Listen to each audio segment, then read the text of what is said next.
नमस्कार मित्रों, शुभ संध्या। आज 25 जून शुक्रवार है और आप जानते ही हैं कि इन दिनों हम जीना इसी का नाम है श्रृंखला चला रहे हैं और विगत 5 दिनों से हम विभिन्न सम्मानित सदस्यों के विचार सुन रहे हैं और उनका लाभ उठा रहे हैं। इसी श्रृंखला में एक और आमंत्रित वक्ता का आज हम लाभ लेंगे। मुझे बताते खुशी है कि ये जो छठे वक्ता हैं, 6th गेस्ट, वो भी अपने आप में बहुत विशिष्टता रखते हैं। आज के जो विशिष्ट वक्ता हैं वो हैं श्री विनय जी श्रीमाल। वो भी मेरे बहुत पुराने मित्र हैं और जब मैं खरगोन में रहता था विश्व सखा कॉलोनी में, उसी में मेरे घर के सामने वो भी रहते थे और मराल नाम से उनकी एक फैक्ट्री, मराल पैकेजिंग नाम की एक उनकी फैक्ट्री जो है वो समय बन रही थी निमरानी में। तो उनसे परिचय तो बाद में हुआ, पहले उनके परिवार से हुआ। वो तो सुबह से निकल जाते थे और रात को लौटते थे, पर उनकी मिसेज आदरणीय भाभी जी और उनकी 2 बच्चियां, वो बहुत ही मतलब पारिवारिक और बहुत अच्छे स्वभाव के होने से मिसेज का और उनका बहुत अच्छा वो रहा और उसके बाद फिर उनसे भेंट भी हुई और धीरे धीरे हम एक बहुत अच्छे मित्र बन गए। तो ये बहुत मतलब कहना चाहिए 92-93 से लेकर आज तक बहुत अच्छा हमारा ट्यूनिंग है। और जैसा उनका नाम है विनय, तो वो विनयवान व्यक्ति है, गुणवान व्यक्ति हैं और वो खुद भी बताएंगे कि किस प्रकार से वो हमसे जुड़े धार्मिक रूप से भी। और इस प्रकार से एक बहुत बढ़िया शख्सियत है मेरे मित्रों में से, बढ़िया मित्रों में से। तो मैंने जब उनसे रिक्वेस्ट की तो उन्होंने विषय के बारे में डिस्कस की। तो उनका कहना था कि अगर विपश्यना के बारे में मैं कुछ कहूँ तो मैंने कहा, अरे ये तो बहुत बढ़िया विषय है। और विपश्यना ऐसा एक समझ लीजिए शब्द है जो कई लोगों के लिए नया हो सकता है। विपश्यना एक ध्यान पद्धति है जो भगवान बुद्ध द्वारा प्रणीत है।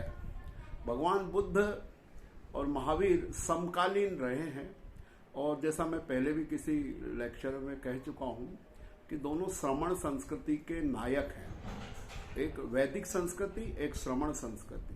तो श्रमण संस्कृति में 2 ही नाम आते हैं, भगवान महावीर की पद्धति और गौतम बुद्ध की पद्धति। दोनों बिहार उत्तर प्रदेश में इन कार्य क्षेत्र रहा है। वो लगभग समय भी आसपास का ही है। तो इस समय मैं बात कर रहा हूँ विपश्यना की। तो विपश्यना एक ध्यान पद्धति है जो भारत से लुप्त हो गई थी। भगवान बुद्ध, गौतम बुद्ध ने इस पद्धति का प्रादुर्भाव किया। इसके माध्यम से ध्यान की एक पद्धति विकसित की जिससे आत्मदर्शन हो सके, शांति प्राप्त हो सके, मन की शुद्धि हो सके। उसी सिलसिले में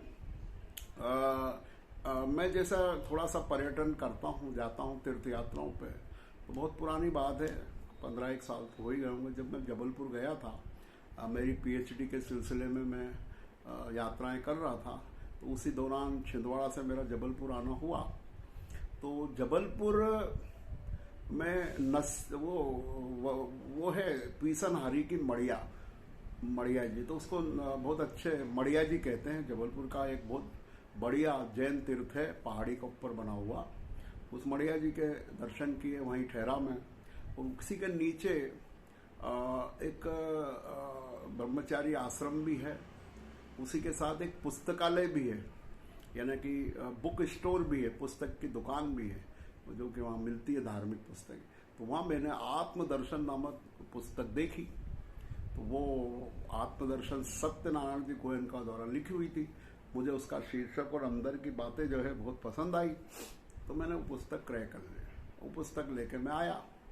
अब चूंकि उस समय टीसी जैन साहब और आदरणीय जादव साहब, त्रिपाठी जी, ये सब जुड़े हुए थे, तो वो पुस्तक मैं लाया और फिर मैंने सोचा मुझे अभी थोड़ी व्यस्तता है पीएचडी के काम की, तो वो पुस्तक मैंने जादव साहब जो मऊ से आते थे टीसी जैन साहब से मिलने, उनको दे दी कि सर आप ये मैं लाया हूँ जबलपुर से, आप इसको पढ़िए।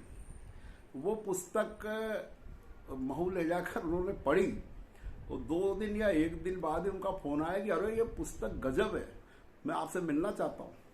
वो तुरंत आ गए मेरे घर और फिर हमने बात की कि अरे ये पुस्तक में तो ऐसी बातें हैं जो व्यक्ति का मन निर्मल करने में बहुत सहायक है। और इस प्रकार से विपश्यना नामक पद्धति से हमारा परिचय हुआ और धीरे धीरे जादव साहब उसमें घुले। फिर टीसी जैन साहब को पुस्तक दी, उस पुस्तक का स्वाध्याय हम स्वाध्यायी मित्रों ने गोमटगिरी में भी किया। और इस प्रकार से धीरे से समझे कि विपश्यना क्या है, कहाँ है, कौन है सत्यनारायण जी गोयन का, और आगे बढ़ा सिलसिला। और फिर तो टीसी जैन साहब और जादव साहब ने उसके पहले ही शिविर अटेंड किया, करीब 19 साल पहले। और उसके बाद वो इतने शिविर से मतलब मन इतना निर्मल हुआ दोनों का कि 10 दिन बाद वो आए। 10 दिन तक इसमें आर्यमौन रहता है, वहीं रहना पड़ता है, और 10 दिन बाद आकर मिले और बहुत निर्मल मन से उनको इतना लाभ हुआ कि पूछो मत। उन्होंने बहुत धन्यवाद दिया कि आपने इसी महान पद्धति से हमें परिचित कराया। और होते होते फिर कई शिविर अटेंड किए दोनों ने, त्रिपाठी जी भी गए, और एक शिविर में फिर श्री टीसी जैन साहब और श्री माल जी शायद जयपुर गए और वहाँ उन्होंने ये शिविर अटेंड किया। और मेरे में एक और मित्र हैं DK जैन साहब, उन्होंने भी ये शिविर देहरादून में अटेंड किया। तो वो जो शिविर अटेंड किया उससे जो अनुभव हुआ विनय श्रीमाल जी को, वो बात इन्होंने इस एपिसोड में कही है। और वो अनुभवी हैं, मैं तो दुर्भाग्यवश अभी एक भी शिविर अटेंड नहीं कर पाया हूँ। हालांकि उसकी कई पुस्तकें मैंने पढ़ी है, कई चीज़ों पे जाके आया हूँ। जैसे ग्लोबल पगोड़ा जो बॉम्बे में है, वो सबसे बड़ा इनका स्थान है, बहुत अच्छी जगह है। तो ये जो बात है, मैं ये कहना चाहता हूँ कि आज श्रीमाल जी बताएंगे कि क्या उनको अनुभव हुआ, किस प्रकार से रहा। और हम तो उनसे और भी कहेंगे कि बाद में आप इसको विपश्यना के 10 दिन के अनुभव को और विस्तृत रूप से बताइए। फिलहाल ये उनका पहला एपिसोड है, प्रथम प्रयास है, उम्मीद है आपको पसंद आएगा। तो प्रस्तुत है श्री विनय जी श्रीमाल। धन्यवाद। जय जिनेंद्र, नमस्कार दोस्तों, मैं विनय श्रीमाल। मुझे आदेश हुआ कि मैं अपने जीवन का कोई अनुभव आप लोगों के साथ में शेयर करूं। तो मैं आज विपश्यना के बारे में आप लोगों के साथ में अपना अनुभव शेयर करना चाहता हूं। उससे पहले मैं बताना चाहता था कि डॉक्टर विमल जी जैन साहब और मैं खरगोन में संपर्क में आए। मैं और मेरा परिवार विश्व सखा कॉलोनी में उनके घर के सामने ही रहते थे। मेरे बच्चे उन्हीं के यहाँ पे खेले बड़े हुए।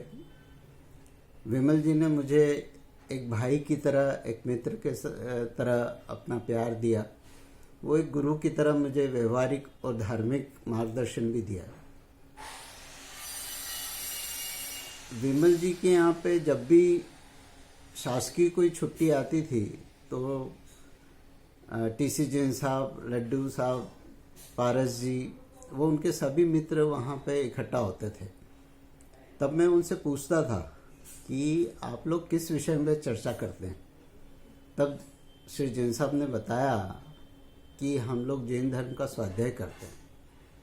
तब उन्होंने मेरे को परम सद्य श्री गुरुवर टीसी जैन साहब से, लड्डू साहब से, पारस जी से सबसे परिचय कराया।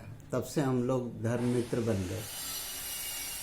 दोस्तों, समय गुजरता रहा, जैन साहब और मैं इंदौर शिफ्ट हो गए। सन 2000 में मैं घर पे ही गिर गया था, तो स्पाइनल कार्ड दबने की वजह से मेरे पैरों में कमजोरी आ गई थी। उसके चलते मेरी इंडस्ट्री चली गई हाथ से, और मैं शारीरिक रूप से, मानसिक रूप से और आर्थिक रूप से काफ़ी कमज़ोर हो गया। तब टीसी जैन साहब, जो गुमास्ता नगर में ही रहते थे, मेरे घर पे आते थे और मुझे समय सार का स्वाध्याय कराया। उन्होंने कर्म सिद्धांत बताए, जैन सिद्धांत बताए, और इस तरह से मुझे डिप्रेशन से बाहर निकाला। धीरे धीरे काम हम लोग स्वाध्याय करते रहे और एक दिन विपश्यना के बारे में टीसी जैन साहब ने बताया, तो हम लोगों ने विचार किया कि हमको विपश्यना के लिए जाना चाहिए। तो मैं और टीसी जैन साहब जयपुर 10 दिनों के शिविर के लिए विपश्यना के लिए जयपुर गए। वहाँ दोस्तों हम लोगों ने विपश्यना की। विपश्यना एक आत्मशुद्धि की सबसे बेहतरीन ध्यान पद्धति है। हम लोगों ने जब विपश्यना सीखी और विपश्यना की, तब हम लोगों के साथ में जो नियम थे कि सारे लोगों के साथ में आपका संपर्क पहले काट दिया जाता है। उस वक्त तो मोबाइल नहीं थे, लेकिन आजकल यदि मोबाइल हो तो मोबाइल भी रख लिए जाते हैं आपके। और आपको जितने दिन का शिविर ज्वाइन करना है उतने दिन आपको विपश्यना के सारे नियम आपको फॉलो करना होते हैं। विपश्यना करने के लिए आपको पहले रजिस्ट्रेशन कराना होता है। आप कहीं भी रजिस्ट्रेशन करा सकते हैं, जयपुर है, इगतपुरी है, बॉम्बे है, गया है, या जहाँ जहाँ भी उनके शिविर केंद्र हैं, आप कहीं भी अपना रजिस्ट्रेशन करा सकते हैं। अभी तो इंदौर में भी विपश्यना होने लगी है। और विपश्यना में आपको जैसे ही आप रजिस्ट्रेशन कराते हैं, वहाँ जाते हैं, तो आपको एक कुटिया आपके स्नान आदि के लिए दे दी जाती है। आप उसमें अकेले रहते हैं। और सबसे पहली जो उनकी शर्त होती है वो ये रहता है कि आपको आर्य मौन करना होता है। एक तो मौन होता है जिसमें हम मुंह से बात नहीं करते हैं, लेकिन हम इशारे से बात कर सकते हैं कि मेरे को कोई चीज़ चाहिए तो आप इशारा कर दिया कि ये मेरे को दे दो। लेकिन आर्य मौन में आप इशारा भी नहीं कर सकते। तो वो एक नियम के साथ में हम विपश्यना के लिए जुड़ते हैं। सुबह 4-5 बजे वो लोग एक अलार्म बजाते हैं, आपको उठ के आपको ध्यान शिविर में पहुंचना होता है। वहाँ पे 3-4 घंटे का ध्यान शिविर कराते हैं। उसमें आनापान, सांस को रोकने, वो सांस को देखने की विधि समझाई जाती है और उसी के माध्यम से ध्यान कराया जाता है। फिर ये देखिए कि 8 से 10 बजे तक आपको हल्का फुल्का नाश्ता, अंकुरित अनाज, फूल, आपको दूध वगैरह दिया जाता है और उसके बाद वापस से विपश्यना चालू हो जाती है।